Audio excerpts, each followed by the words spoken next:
Assalamualaikum warahmatullahi wabarakatuh. Yang terhormat Bapak Ibu dosen penguji uji kinerja. Perkenalkan sebelumnya, saya Taufik Hidayat, salah satu mahasiswa PPG Pendidikan Agama Islam di Kementerian Agama tahun 2025 di LPTK UIN Bukit Tinggi.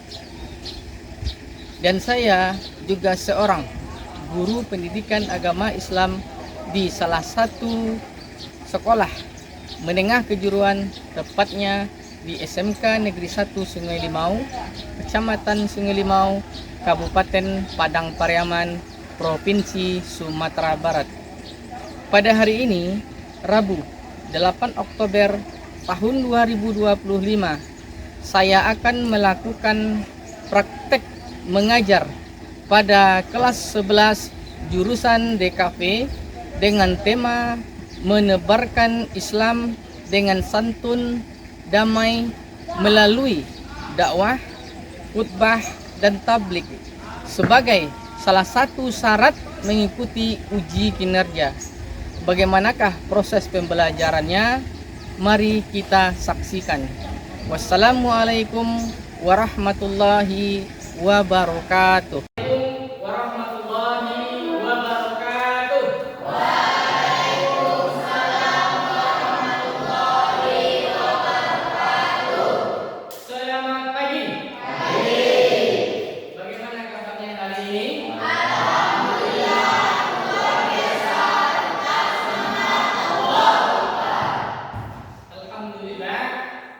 Sebelumnya kita kembali bersyukur kepada Allah Subhanahu wa taala pada kesempatan pagi hari ini, ya, dengan kondisi badan yang alhamdulillah sehat walafiat, lengkap semuanya, dan alhamdulillah juga kita bersyukur kepada Allah atas izin Allah, ya, pertemuan kita pada pagi hari ini bisa berjalan dengan baik, dan semoga, ya, dengan hikmat yang telah diberikan kepada diri kita tentunya bisa nantinya menjadikan diri kita menjadi insan yang bersyukur kepada Allah dalam menjalankan kewajiban kita sebagai manusia. Dan tidak lupa pula salawat dan salam marilah kita haturkan kepada Allah, semoga selalu tersampaikan kepada baginda Mustafa Muhammad sallallahu alaihi wasallam dengan lafaz Allahumma shalli ala sayyidina Muhammad wa ala ali sayyidina Muhammad. Amin. Terima kasih anak-anak sekalian. Sekali lagi ya Pak, pengen tanya, bagaimana kabarnya hari ini? Baik ya, alhamdulillah. Lengkap semuanya ya. Kira-kira pada kesempatan pagi hari ini ada tak yang nggak datang pada pertemuan kita hari ini? Tidak ya, lengkap semua ya. Lengkap. Alhamdulillah. Oke, sebelumnya untuk mengawali kegiatan kita pada pagi hari ini supaya lebih, ya, lebih nantinya supaya diri kalian tetap atau konsekuensi menerima pembelajaran terbuka nantinya, kemudian juga artinya pembelajaran kita hari ini berkah nantinya. Marilah anak-anak sekalian untuk mengawali pembelajaran kita pada pagi hari ini, Abang minta satu orang ketua kelas untuk pimpin doa, kemudian dilanjutkan dengan seperti mana biasa, dilanjutkan dengan pembacaan ayat suci Al-Quran. Silakan ketua kelas Nofri untuk memimpin doa pada pagi hari ini. Jawab. Doa mulai.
4 orang.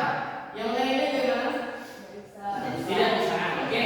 Terkecualian, ada pengecualian di dalam Islam agama kita, ada pengecualian di dalam melaksanakan kewajiban kita apalagi sholat. Bagi perempuan itu ada pengecualiannya. Kemudian yang lagi tadi ada hanya 3 orang. Yang lainnya bagaimana? Ketiduran. Ya, ketiduran dengan alasan ketiduran. Oke, tadi yang melaksanakan sholat subuh tadi. Pertanyaan selanjutnya, ya, pertanyaan selanjutnya, yang melaksanakan sholat subuh berjamaah di masjid siapa? Yang berjamaah di masjid ada? Yang lagi ada? Tidak, tidak. Dengan alasan klasik tadi, ketiduran dan lain sebagainya. Kira-kira kemudian timbul lagi pertanyaan. Timbul lagi pertanyaan ya. Kira-kira apa sih yang menjadi diri kita itu untuk sulit di dalam melaksanakan sholat subuh? Kira-kira apa penyebabnya? Kurban bisa menjelaskan? Malas ya? Oke, malas itu alasan klasik. Kemudian apa lagi? Ya, artinya mata sulit untuk dibuka karena mengantuk dan lain sebagainya. Ya, salah satunya keistimewaan sholat subuh itu ada beberapa keistimewaannya ya. Yang terdapat di dalamnya salah satunya yaitu di dalam sholat subuh tersebut terdapat kebaikan atau kemuliaan. Salah satunya adalah bagi orang-orang yang sholat subuh itu akan disaksikan langsung oleh para malaikat Allah. Nah, itu utamaannya. Ya, itu utamaannya bagi orang-orang yang melaksanakan sholat subuh. Yang harapan apa? Pada kesempatan pertemuan kali ini, ya, bagi yang ada sekalian yang belum mungkin bisa melaksanakan kewajibannya sebagai muslim dalam melaksanakan sholat, harapan apa tentunya tak bosan dan tak ingin yang memberi nasihat yang kepada anak sekalian di sini. Bapak mohon nantinya juga bersuara dengan lantang.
Santun.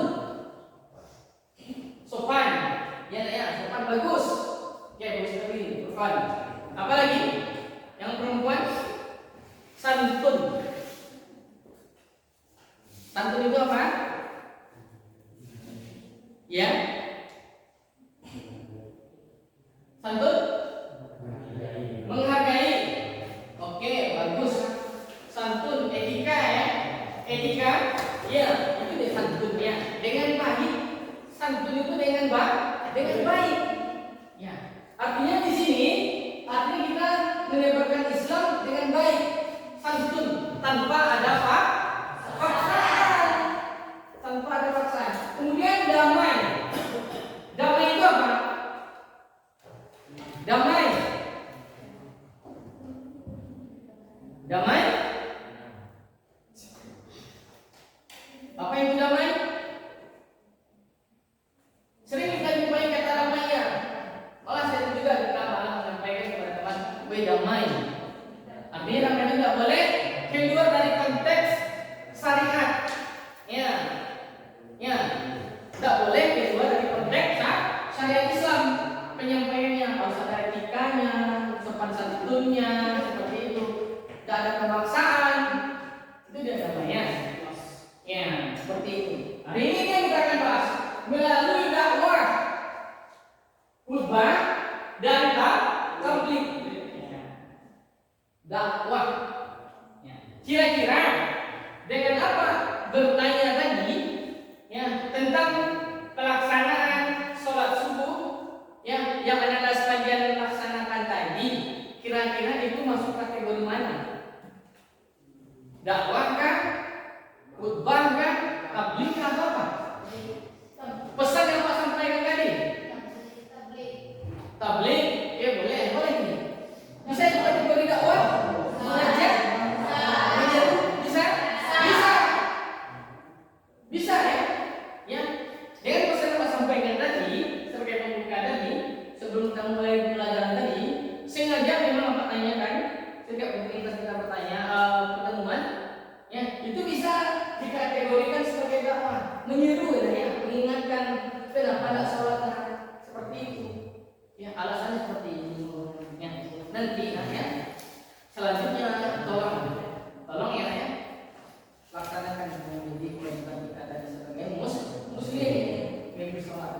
Itu mengajak mengingatkan itu disebut dengan dakwah. Dakwah itu bisa dari segi lisan dan juga bisa dari segi perbuatan. Bisa dari segi perbuatan. Apa yang disampaikan? Dakwah dari segi perbuatan. Tujuan pembelajaran kita pada pagi hari ini kira-kira apa? Tujuannya ada pembelajaran kita pada pagi hari ini. Yang pertama yaitu peserta didik apa kalian nantinya mampu menganalisis perbedaan antara dakwah, khutbah dan tabligh. Ini dia. Ketiga kata tadi itu mempunyai persamaan dan perbedaan. Ada perbedaannya. Itu tujuan pembelajaran kita yang pertama. Kalian nantinya misalkan ini mampu menganalisis ketentuan atau perbedaan antara dakwah, khutbah dan tabligh.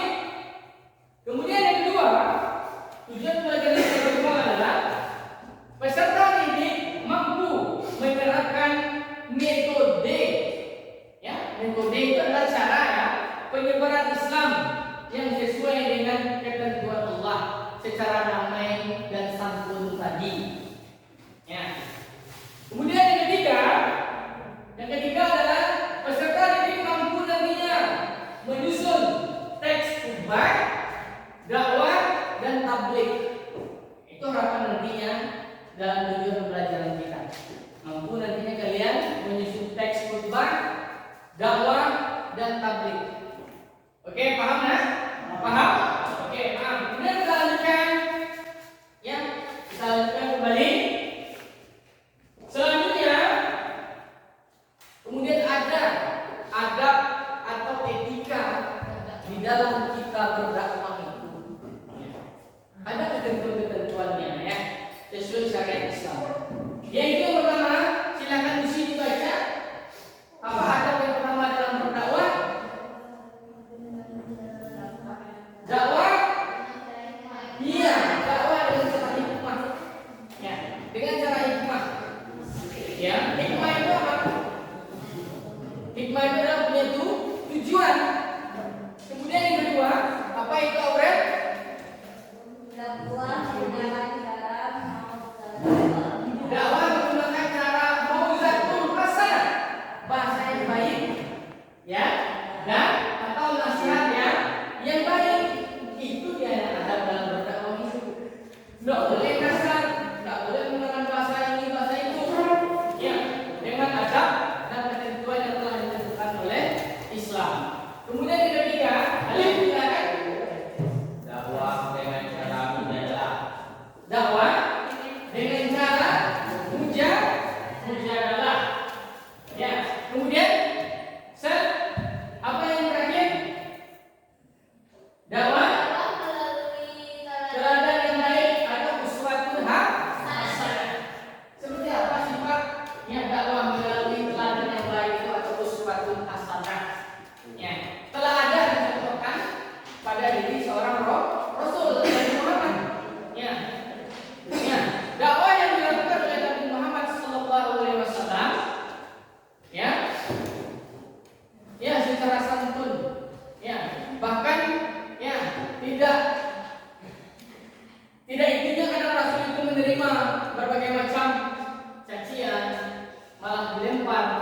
ya, dilempar, dihina, ya dengan berdakwah tadi. Seperti yang tadi dikatakan, laqad kana lakum fi Rasulillahi uswatun hasanah. Telah ada pada diri seorang Rasul itu adalah uswatun, contoh suri teladan yang baik. Apanya itu? Tutur katanya, perbuatannya, ucapan, hingga ucapannya seperti itu yang diajarkan oleh seorang Rasul. Walaupun beliau pada umumnya banyak menerima cacian, makian, hinaan, beliau tetap menjalankan tugasnya sebagai seorang Rasul. Ya, dengan santun, ya, menyebarkan Islam ya pada saat itu. Kemudian selanjutnya,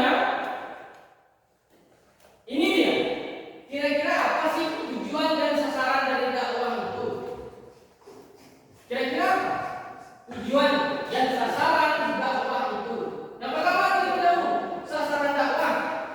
Silakan perempuan. Apa sasaran dakwah yang pertama? Memberi semangat kepada manusia agar selalu meningkatkan kualitas dan kuantitas amalnya. Oke, itu dia. Kita masuk pada yang pertama, memberi semangat kepada manusia agar selalu meningkatkan kualitas dan kuantitas amal. Ya, seperti yang telah Pak contohkan juga tadi, sebutkan tadi mengajak ya kepada kawan yang sudah dia masuk ya ketika bel berbunyi pada masuk kelas. Ya, tujuannya di situ adalah memberi semangat. Ya, tujuan di sana, sasaran di sana adalah sebutkan menasihati untuk memberi semangat untuk bisa dicontohkan dalam kehidupan sehari-hari. Kalau nggak masuk, ini yang terjadi. Ya, apakah teman satu video? Silahkan cermati nanti videonya. Ya, contoh, salah satu contoh dakwah. Ya, salah satu video dakwah. Ya.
Khutbah adalah kegiatan nasihat yang disampaikan kepada kaum muslim dengan syarat dan bukti tertentu yang berat, contohnya dengan sah atau sunnahnya adalah akan orang yang melakukan khutbah dikenal dengan istilah aktif.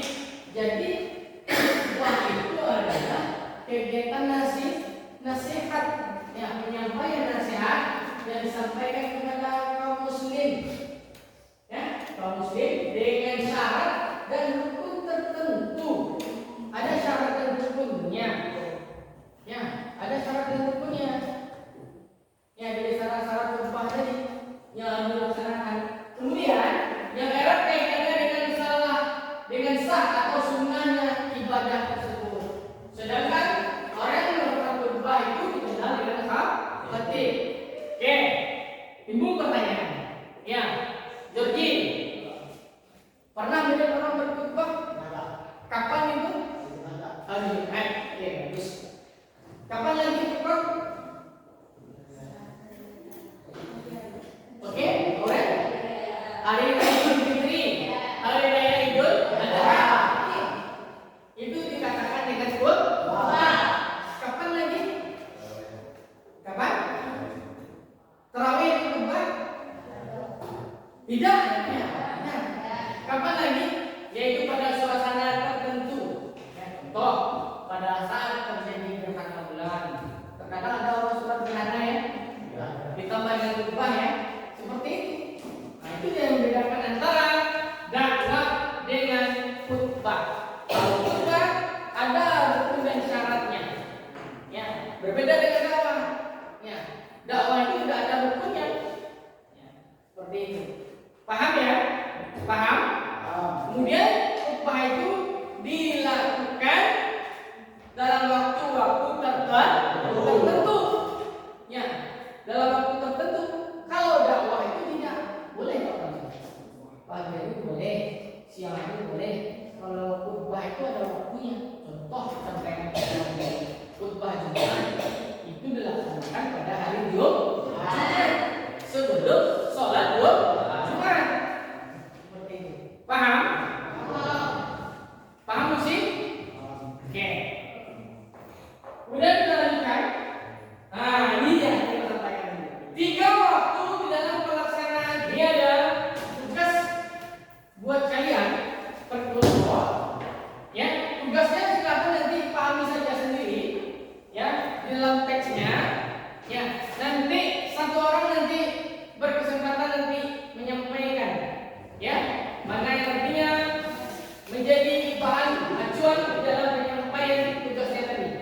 Nanti ada kelompok nanti yang akan bertugas nanti, ya, yang akan mencari tentang khutbah, materi khutbah. Ada juga kelompok yang nanti yang mencari tentang materi dakwah, dan ada juga yang materi tabligh. Oke, silakan. Oke, berarti kita langsung saja, ya. Berarti ini kelompok ini, ya, kita anggap untuk nantinya mempresentasikan, ya, untuk khutbah.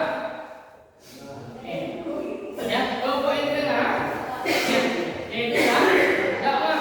Boleh, silakan. Kemudian selanjutnya kelompok ini materi tabligh. Waktunya diberikan, ya, lebih kurang 10 menit.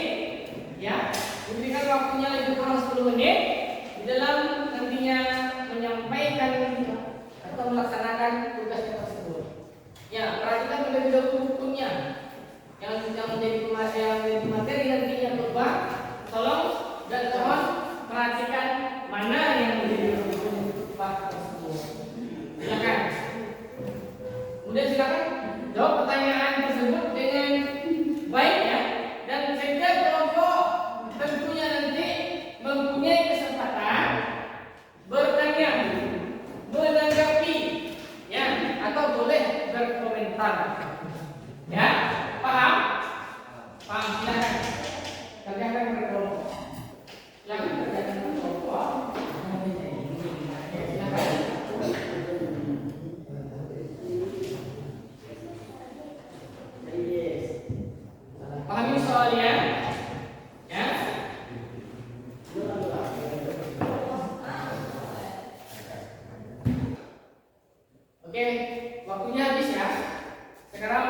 kedua nantinya kalian akan presentasikan ya dari hasil diskusi kalian.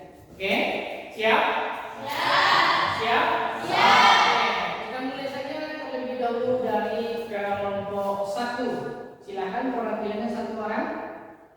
Siapa yang ingin menyampaikan dari hasil diskusi kelompoknya? Silakan satu orang. Silakan. Oke, Amel. Silakan Amel. Begini saja, boleh. Oke. Oke, silakan.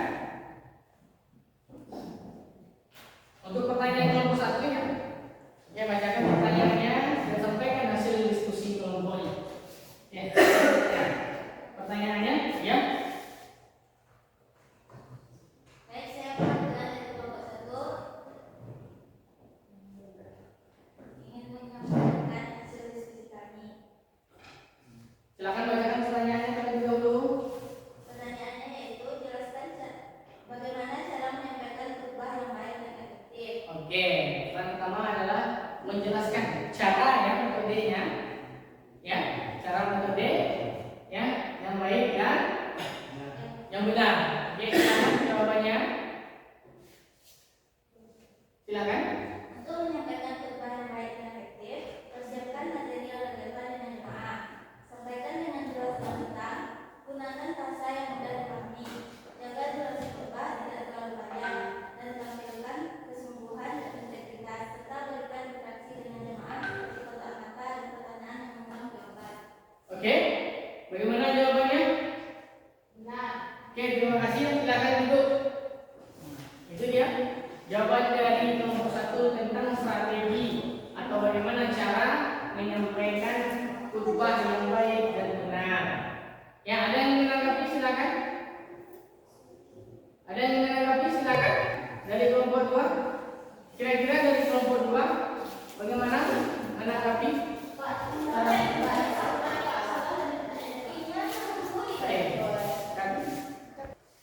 Oke, waktunya habis ya untuk pengerjaan kelompok.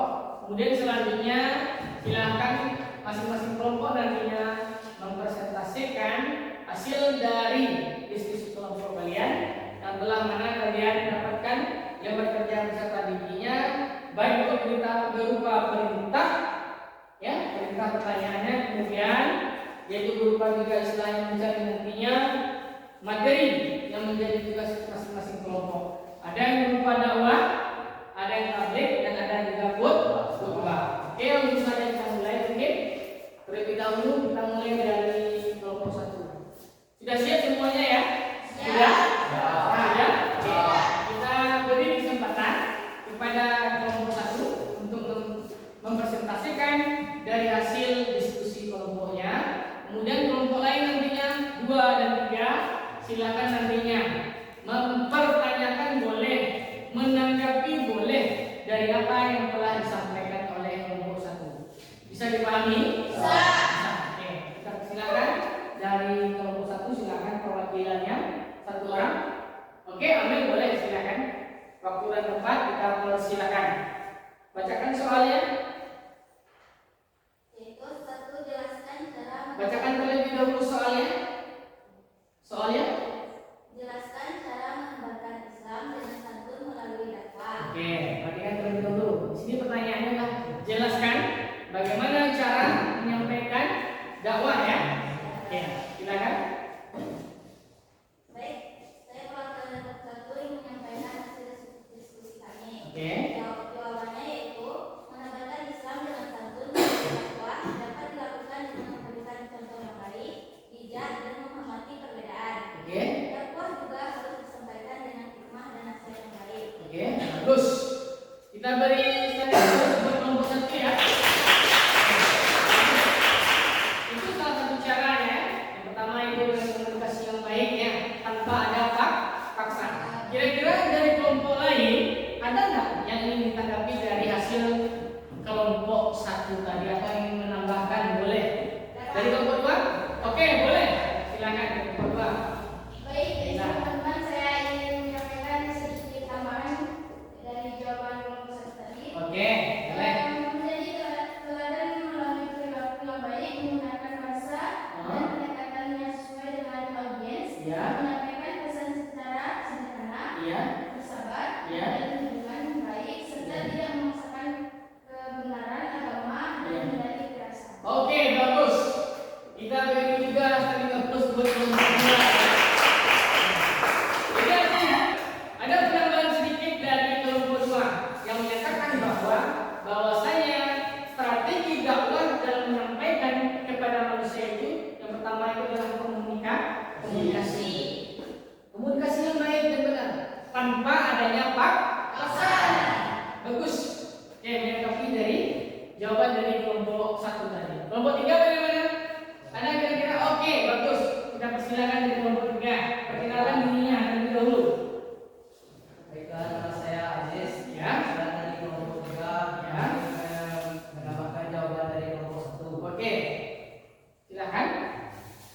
menjadi teladan, Iya. memberikan manfaat nyata, memberikan nilai-nilai Islam. Iya, bagus. Oke, bantu kita beri juga dan aplaus buat kelompok 3. Jadi ini penambahan dari kelompok 3 ada juga sedikit tadinya, artinya ada 3 konsep dari dakwah tadi, yaitu dakwah bil lisan. Kita pembelajaran kita pertama tadi kita sebutkan peserta didik mampu, ya artinya kalian mampu mendefinisikan, kemudian membedakan, kemudian apa dari persamaan dari ketiganya. Yang pertama terlebih dahulu yang menjadi persamaan dari ketiga tersebut adalah sama-sama menyampaikan apa pesan Allah. Sama-sama menyampaikan. Itu menjadi persamaan dari ketiga. Kemudian menjadi perbedaannya adalah perbedaannya. Oke, ubah itu ada ukur, ada waktu tertentu, rebus, kemudian apa lagi? Apa lagi? Ya? Iya. Oke, bagus. Ya. Yang menjadi perbedaannya adalah dari ketiga tersebut adalah pertama itu dari khutbah. Itu adalah waktu yang membedakannya. Kemudian ada rukun yang menjadi perbedaannya. Ya, kalau dakwah itu boleh di mana saja, kapan saja waktunya. Itu juga dengan tabligh. Kemudian yang terakhir, yang kesimpulan yang terakhir adalah nantinya adalah Bapak menginginkan kalian nantinya betul-betul nantinya. Sekecil atau sebesar apapun nanti kebaikan itu tolong sebarkan nanti ke luar. Paham ya? Yaitu dengan metode yang telah sesuai kita pelajari hari ini. Dengan santun, damai, yang tanpa adanya paksa. Paham? Paham? Alhamdulillah ya Rabbil. Sebelum kita tutup, akhirul kalam, kita ambil saja pembelajaran kita hari ini dengan mengucapkan hamdan.